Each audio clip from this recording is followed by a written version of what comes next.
Assalamualaikum warahmatullahi wabarakatuh. Perkenalkan, nama saya Dani Arsyan Farani.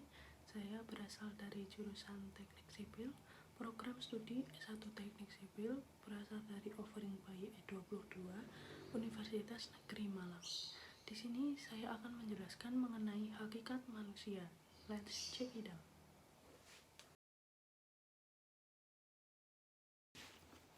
Sebelum meninjak ke lebih lanjut, kita perlu mengetahui apa yang dinamakan dengan manusia. Manusia adalah makhluk ciptaan Allah yang paling sempurna, baik dalam segi fisik maupun dalam segi akal yang diciptakan oleh Allah, yang mempunyai tugas untuk senantiasa tunduk dan patuh akan perintah-perintah Allah.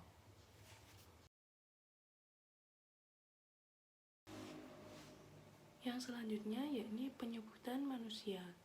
Penyebutan manusia pada dasarnya ada 4, yakni yang pertama adalah Bani Adam.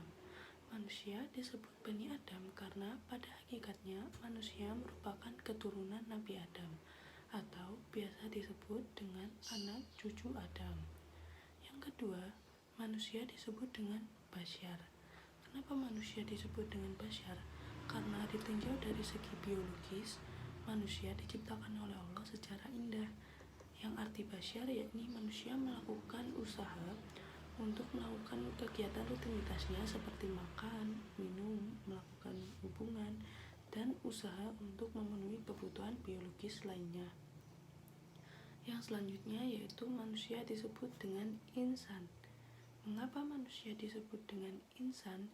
Karena manusia ditinjau dari segi intelektualnya disebut insan karena manusia mampu dalam menyerap, mengolah, dan menerapkan ilmu pengetahuan yang ada dalam bumi ini yang digunakan untuk senantiasa tunduk pada perintah Allah Subhanahu wa Ta'ala.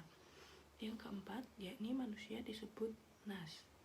Kenapa manusia disebut dengan nas? Karena ditinjau dari segi sosial, manusia tidak dapat hidup sendiri. Dalam artian, manusia hidup berdampingan dengan sesama jenisnya secara berkelompok untuk saling melengkapi akan kekurangan satu sama lain.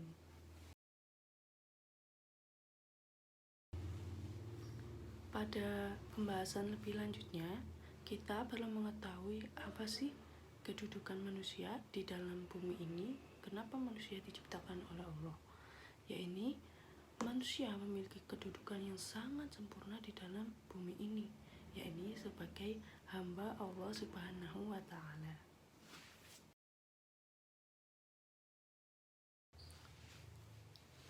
Tugas hidup dan tujuan penciptaan manusia oleh Allah Subhanahu wa Ta'ala.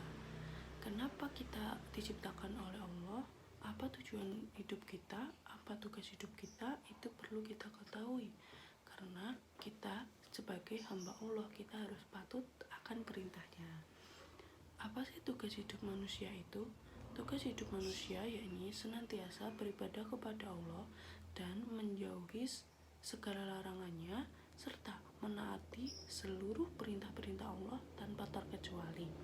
Sebagaimana dijelaskan pada Quran surat Az-Zariyat ayat 56 yang berbunyi, A'udzu billahi minasyaitonir rajim. Bismillahirrahmanirrahim. Wa ma khalaqatul jinna wal insa illa liya'budun. Yang artinya, aku tidak menciptakan jin dan manusia melainkan agar mereka beribadah kepadaku. Quran surat Az-Zariyat ayat 56. Dan dari ayat tersebut pula tujuan diciptakan manusia itu apa? Dari ayat tersebut dijelaskan bahwa tujuan diciptakannya manusia yakni agar senantiasa beribadah kepada Allah Subhanahu wa Ta'ala.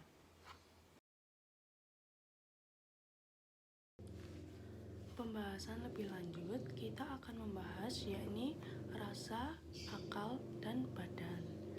Manusia adalah makhluk yang diciptakan Allah paling sempurna, memiliki rasa, akal, dan badan.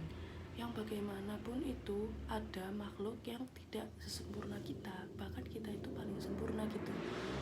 kita sebagai manusia harus mensyukuri itu semua. Dengan cara apa kita mensyukuri?